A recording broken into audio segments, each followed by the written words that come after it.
Hola, hola, nuestro invitado de hoy se llama José Ignacio Munilla y es sacerdote. Desde hace poco tiempo es obispo de Alicante, aunque cuando visitó nuestra catacumba todavía era obispo de su ciudad natal, San Sebastián. Don José Ignacio tiene su propio programa de radio y es uno de los obispos del mundo con mayor actividad en las redes sociales, donde es seguido por cientos de miles de personas. Es, sin duda, un claro ejemplo de alguien que no se ha quedado encerrado en casita, sino que se ha lanzado al continente digital sin miedo ni vergüenza. Un invitado de lujo, de quien tenemos muchas cosas que aprender.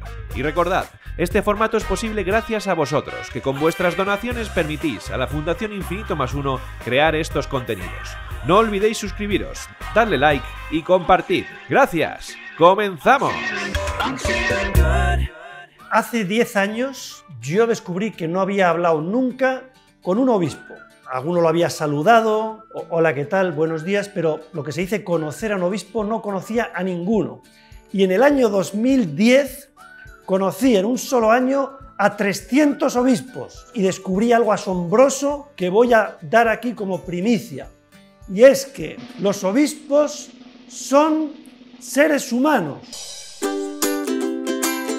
Seres humanos bastante normales, por no decir absolutamente normales. Los hay de todo tipo, más flaquitos, más gorditos, muy divertidos, los hay muy serios, los hay que se enfadan fácilmente y otros que no se enfadan por nada del mundo. O sea, son personas normales y corrientes. Entonces, hoy viene a la catacumba un obispo y yo estoy contentísimo de recibirle porque es un obispo muy cercano, muy conocido por muchos, es don José Ignacio Munilla. Don José Ignacio, bienvenido a esta modesta catacumba.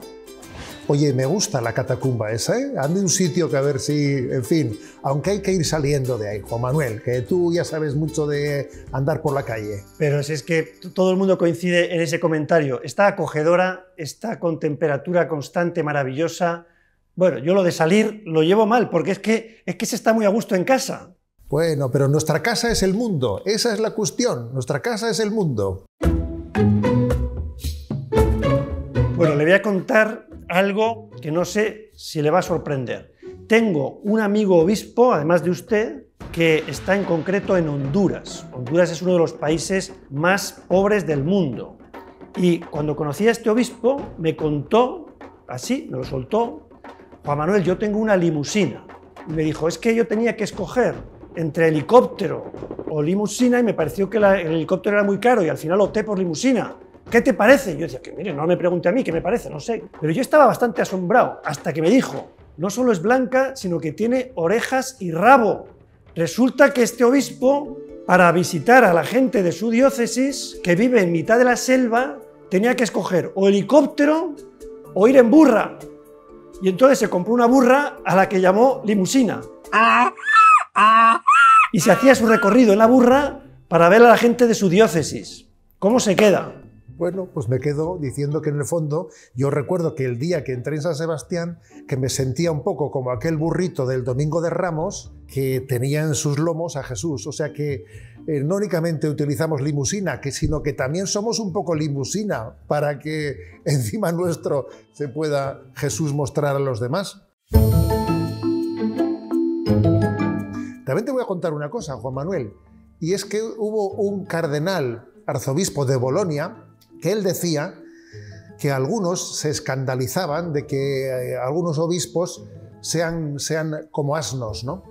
Y él decía, para mí lo sorprendente es que los asnos podamos ser obispos, ¿no? Decía, porque en el fondo, ¿qué es un obispo? Pues es como ese borrito de Betania, que fue elegido para que Jesús entrase en Jerusalén. O sea que la cosa va no sé si va de limusinas o va de burritos blancos, pero por ahí va la cosa. Pues este obispo que le decía yo de la limusina, cuando el Papa Francisco dice que los obispos, bueno, creo que se refiere también a los sacerdotes y podríamos decirlo a cualquier cristiano, tenemos que tener olor a oveja, este tenía olor a reptil, porque en su casa tenía unos cuantos cocodrilos en el jardín y serpientes, porque pensó que así se acercaba más a la gente, porque la gente de allí tenía una facilidad de trato con los reptiles, él les daba catequesis y de paso les conseguía trabajo en zoológicos del mundo. Es de usted, para que digamos que si hay variedad en los obispos del mundo. ¿Usted tiene algún animal, alguna mascota? La verdad es que yo ahí no he llegado, ¿eh? No he llegado. Además tengo la sospecha de que si yo llenase la casa de reptiles y me parece a mí que iba a salir la gente espantada, ¿no? Pero bueno, quién sabe. Nunca digas de este agua no beberé. Bueno, tengo una duda teológica profunda que no me resisto a consultarle. Se rumorea que el paraíso terrenal posiblemente estaba en San Sebastián. Sí. Esto no sé si tiene algunas posibilidades de ser cierto. Bueno, yo creo que la cosa se ha ubicado exactamente ahí, en la bahía de la Concha. Está la cosa entre la playa de Ondarreta y de la Concha, el monte Urgul, el monte Igueldo, ahí está la cosa. Y por eso ahí está el Sagrado Corazón presidiendo la ciudad, bendiciéndola. O sea que lo de Madrid al cielo, con todos mis respetos por los madrileños, tiene sus matices. Es de Donostia, de San Sebastián al cielo. Bueno, en mi caso se cumple lo de Madrid al cielo, porque yo nací en Madrid, pero a los 7 días de nacer yo ya estaba en San Sebastián. Todo te cuadra, ¿eh? Cuando a usted le dijeron que le habían nombrado obispo, ¿cómo es la reacción? Primera, no sé si es, qué bien, o vaya, qué susto. Yo te voy a contar la anécdota de que estaba reunido en Zumárraga y me sonó el móvil y salí fuera y me llama una religiosa. José Ignacio Munilla, sí, tal, le llamo de parte del nuncio. Que venga usted mañana aquí a la nunciatura y no le diga a nadie que le hemos llamado. Y entonces recuerdo que cogí pues, el anuario, llamé y de repente me dice el nuncio: el Santo Padre le pide a usted que sea obispo de Palencia. Y la verdad es que a mí lo que me vino a la mente en ese momento es lo que desde pequeñito me habían enseñado mis padres y a mí me habían transmitido, que es: Sagrado Corazón de Jesús, en ti confío. Y ahora que menciona a sus padres, ¿cómo fue el momento de decir, papá, mamá, que ya sé lo que quiero ser de mayor? ¿Cómo se quedaron? Bueno, yo tenía mis 16 años. Primero fui donde mi madre y cuando le dije, pues mira, estoy pensando en esto y en esto, ella se quedó en silencio, no me respondió nada. Pasó un día, pasaron 2 días, pasaron 3 días y ese silencio me estaba resultando ya un poquito, digamos, Y ella me dijo: mira, si quieres, si Jesús te llama que seas sacerdote, seré la mujer más feliz, pero te pido que seas un sacerdote fiel. Eso fue lo que me dijo. Bueno, yo tengo 3 temas que quiero hablar con usted. Uno es fútbol, otro es negocios y otro podríamos llamar asuntos internos. Entonces, ¿por dónde empezamos? Hombre, pues sin duda por el fútbol. Podemos por empezar. El fútbol. A ver. Fenomenal, vale. ¿En qué se parece un obispo a un jugador profesional de fútbol, de primera división? Bueno, pues yo creo que se parecen en que quieren meter el gol en una portería, en la misma portería. Tienen un objetivo y el objetivo es verdaderamente triunfar, solo que el objetivo del obispo es obtener conversiones para la vida de Cristo, que haya más personas que conozcan a Jesús y se sientan fascinadas por Él, ¿no? Y que haya más personas que escuchen la voz de Jesús, de qué manera concreta, en qué puesto, en qué lugar Dios les ha vocacionado, ¿no? Yo creo que ese es el gran partido del obispo. Pero ahora que dice lo de conversiones, me ha venido a la memoria un obispo que me dijo llorando: me tengo que convertir. Y yo me quedé, dije, anda, que también un obispo se tiene que convertir. Si eres obispo, si eres sacerdote, pues ya no necesitas conversión, ¿no? ¿O sí? ¿Cómo va esto de la conversión? Pues mira, yo creo que un signo de que hemos perdido, ¿no? Pues el espíritu evangélico, pues es el considerarnos unos profesionales de la religión. Cuando alguien se siente profesionalizado en lo que toca a su vocación, es el momento en que su vocación ha entrado en fase de decrepitud. ¿Qué es un obispo? Pues alguien en proyecto de conversión. ¿Qué es un sacerdote? Alguien en proyecto de conversión. La mejor manera que tenemos de predicar al mundo es mostrarnos nosotros en primera línea de conversión. Ayer mismo estuve en el funeral de un sacerdote, muy joven, el padre Robert, tenía 40 y pico años, venezolano, y en el funeral yo pensaba ayer cuántos sacerdotes realmente se sentirán muy solos sin necesidad de estar enfermos. Esto es frecuente, la soledad del sacerdote. ¿O no? ¿Hay sacerdotes que puedan sentirse realmente muy queridos, muy acompañados? ¿Qué hacemos mal los laicos para que los sacerdotes no se sientan queridos? Mira, te voy a contar dos anécdotas. Una primera, la de un misionero nuestro que vino después de muchos años, ¿no?, de haber estado en el Ecuador como misionero y tenía un cáncer, pues un cáncer de piel en la cabeza que ya le impedía estar allí debidamente cuidado. Vino aquí y yo pues le di un destino pues en unas parroquias de Rentería, y al cabo de un tiempo me vino diciéndome que se le hacía tremendamente duro pues la soledad que él estaba experimentando aquí, comparando, ¿no?, con el ambiente que había vivido en las misiones en el Ecuador, donde él se consideraba absolutamente querido, pues amparado, y sin embargo aquí decía: llevo toda la semana sin que nadie toque la puerta del despacho. Y a él se le hacía tremendamente duro, ¿no? Y te voy a contar la segunda anécdota. La segunda anécdota es que un servidor, José Ignacio, recuerdo que cuando me dijo el obispo que tenía que ir a Zumárraga, yo nunca había estado en un sitio llamado Zumárraga, y al llegar allí, pues obviamente te sientes solo, porque ¿con quién me relaciono? ¿Con quién estoy? ¿No? Y no te puedes ni imaginar cuánto me ayudaron a mí algunas familias que tenían toda una serie de hijos, que tú veías como esas familias lo daban todo. Eran un estímulo para dar la vida, porque las vocaciones, en buena medida, son un estímulo mutuo. Aunque cada uno tengamos una vocación distinta, tu vocación me ilumina a mí, y la mía también es luz para la tuya. Pues hay una providencia de cuidarnos unos a otros, de aprender a cuidarnos. Eso a mí me hizo un gran bien. Por volver al símil del fútbol, yo creo que también los obispos, comparados con los jugadores profesionales, se parecen en que cada vez que tocan la pelota, la mitad de la grada está deseando que meta gol y la otra mitad está deseando que falle, lo están humillando. Entonces, como capitán del equipo, ¿cómo hay que hacer para amar a los enemigos? Pues mira, imagínate que estás en el centro de tu campo de fútbol favorito. En un lado del graderío tienes 15.000, 20.000 personas que te están mirando, ¿no? Y sientes esa mirada que te pesa casi en el cuello de allí, y sientes un poco la presión de esa mirada, ¿no? Y en el otro lado hay uno, que es Jesús, y también te mira, ¿no?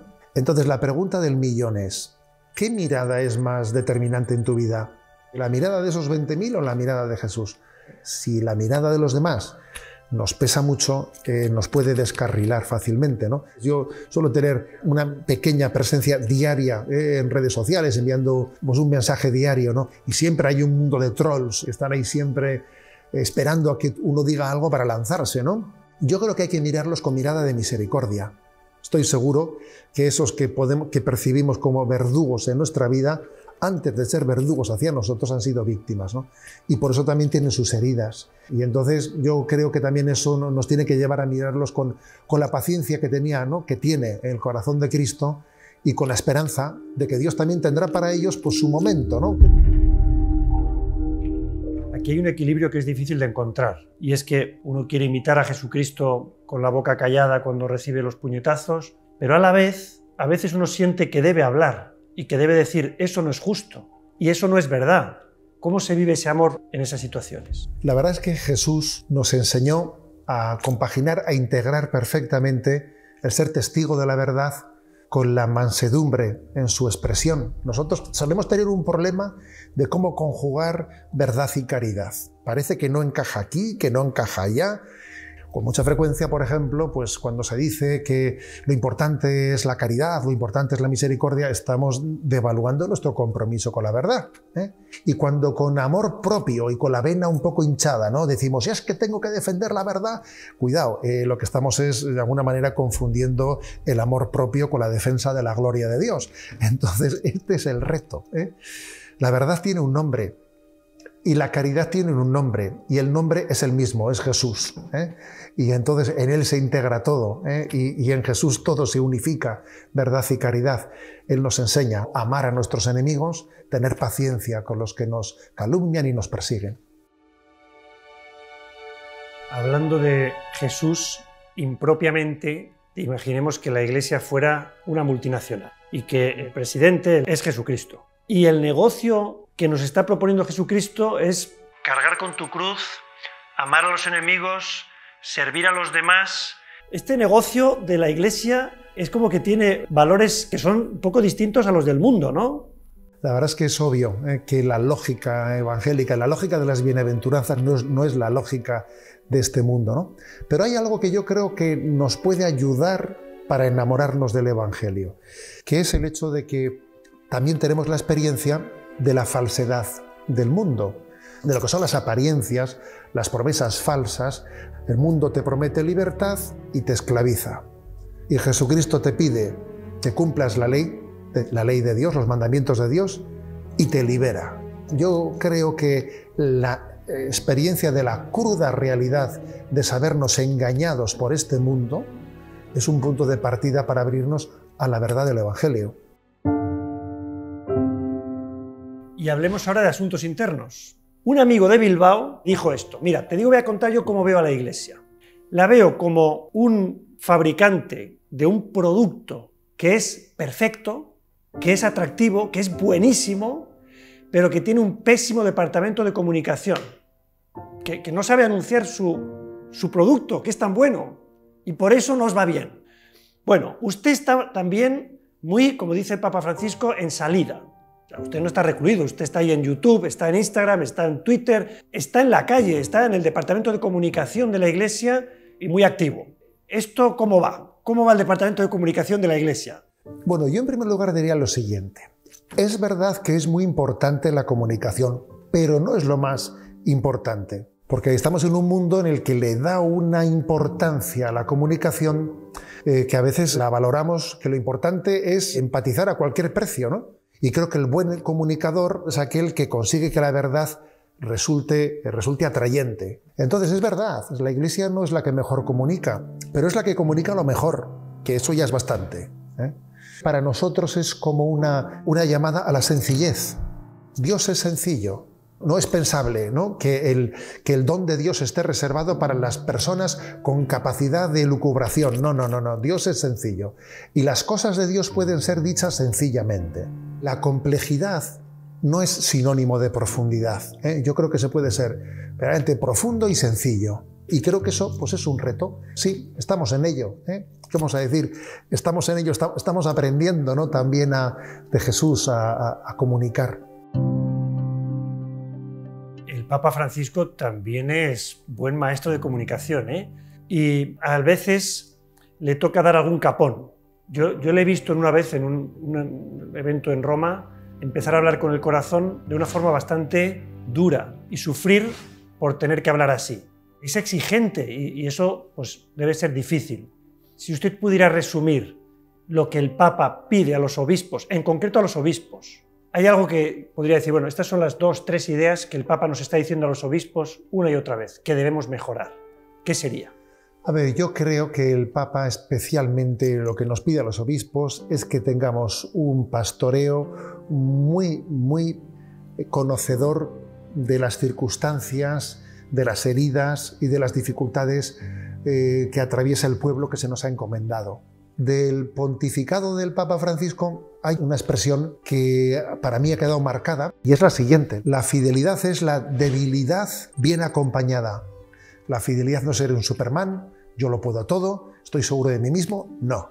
La vida es una suma de cristianos con heridas y con debilidades en proyecto de conversión que entre todos ellos hacen uno en Cristo Jesús. Entre todos suman uno. Y creo que esto es lo que nos pide el Papa, que vivamos, ¿no?, el pastoreo de ser obispos, pues muy conscientes de las heridas que nos rodean, siendo conscientes de que nosotros mismos tenemos nuestras heridas y nos tenemos que dejar acompañar y ser acompañantes y acompañados al mismo tiempo. También ha dicho alguna vez de forma muy directa, ojo con el que quiere hacer carrera eclesiástica. Sí. O sea, que más claro agua, ¿no? Más claro agua. Yo creo que ese es un cáncer de toda la sociedad, ¿no? Que si nosotros, ¿no?, pues estuviésemos asumiendo los criterios mundanos del ascender, de llegar a tener un prestigio, ¿no? La verdad es que estamos corrompiendo el espíritu de Jesús, que es el espíritu de buscar siempre el lugar de servicio, ¿eh? Yo creo que el mejor antídoto frente a eso, ¿sabes cuál es? Se llama San José, ¿eh? El San José es el antídoto frente a ese mal, ¿no?, pues del arribismo, ¿eh? el estar en la sombra. Me parece que San José es el mejor antídoto para que en la vida de la Iglesia busquemos la vocación al servicio. Pues ahora necesitamos un antídoto, un santo especialista en unidad de los cristianos, porque si hablamos de asuntos internos, tal vez en lo que somos buenos es en pelearnos. O sea, no hablo ya de los cismas grandes de la historia de la Iglesia, sino en el deporte tan extendido de poner a parir a un hermano en la fe, véase el párroco, el obispo, el mismísimo papa. Esto sí que es un escándalo, ¿no? Sí. Que nos peleemos tanto.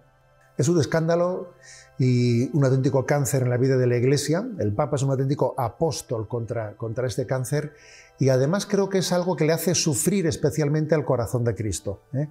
Hablamos mucho de ecumenismo, pero yo creo que hay que empezar a predicar el ecumenismo casero, porque a veces somos más ecuménicos con los protestantes y con los anglicanos y que con nuestros propios hermanos, ¿no? Y en el fondo, pues todo ese nivel de críticas, etcétera, muchas veces no son sino una expresión de nuestra falta de autoestima, de nuestras carencias interiores que intentamos, ¿no? Pues ocultar, corazones heridos que están intentando pues tapar el problema, proyectando, ¿no? nuestra rabia interior frente a las personas que nos rodean.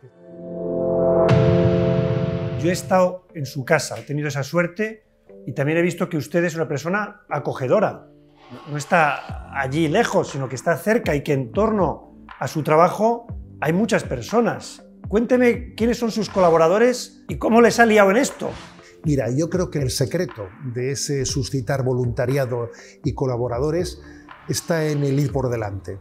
Los apostolados se consiguen yendo por delante y creo que de alguna manera eso es lo que muestra el camino, porque hay una diferencia grande entre pedir y mostrar, y yo creo que hay que mostrar más que pedir, ¿no? Pues esto es lo que en el fondo supone el voluntariado, ¿no? Participar en algo maravilloso que uno se siente pues privilegiado por haber sido invitado, ¿eh?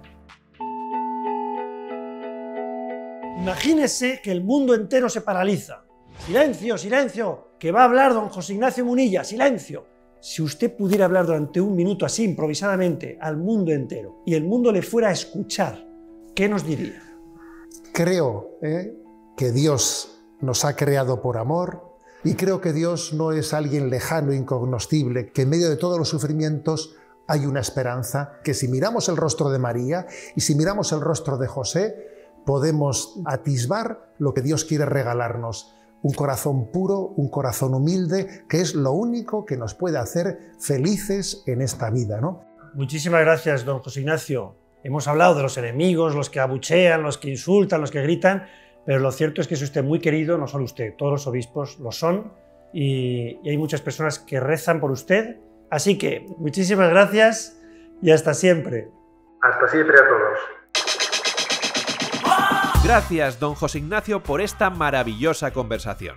Con su habitual simpatía nos ha ayudado a conocer mejor cómo piensa y vive un obispo, y cómo podemos estar más unidos y querernos mejor entre todos. Y vosotros, recordad que volvemos muy pronto con un nuevo capítulo, que podéis ver alguno de estos vídeos que os sugerimos, suscribiros a este canal para no perderos los nuevos contenidos o convertiros en locomotoras de esperanza pinchando en el link que tenéis en la descripción. ¡Hasta pronto! I'm feeling good.